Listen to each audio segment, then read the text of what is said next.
اس کہانی کا نام ہے مٹھی بھر ٹافیاں۔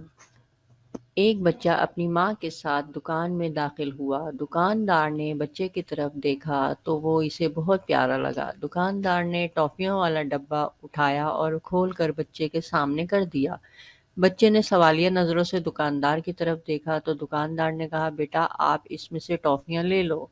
بچے نے انکار کر دیا۔ دکاندار نے اصرار کیا لیکن بچہ نہ مانا۔ دکاندار نے بچے کی ماں کی طرف دیکھا۔ ماں نے اپنے بیٹے کو ٹافیاں لانے کی اجازت دے دی، ٹافیاں لینے کو کہا لیکن بچے نے نہیں لیں۔ اب دکاندار کے ساتھ ساتھ ماں بھی حیران ہو گئی کہ بچہ ٹافیاں کیوں نہیں لے رہا۔ آخر کار دکاندار نے خود ڈبے میں سے مٹھی بھر کر ٹافیاں نکالیں اور ہاتھ بچے کی طرف بڑھایا۔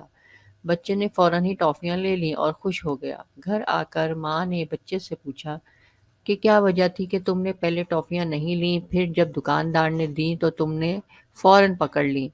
بچے نے کہا کہ امی، دکاندار مجھے ڈبے میں سے ٹافیاں نکالنے کو کہہ رہا تھا۔ اگر میں خود ڈبے میں سے ٹافیاں نکالتا تو میری مٹھی بہت چھوٹی تھی، اس لیے کم ٹافیاں آتی، لیکن جب دکاندار نے خود مٹھی بھری تو اس کا ہاتھ بڑا ہونے کی وجہ سے ٹافیاں زیادہ آئیں، تو اس لیے میں نے لے لیں۔ یہ ماں سن کر بہت مسکرائی۔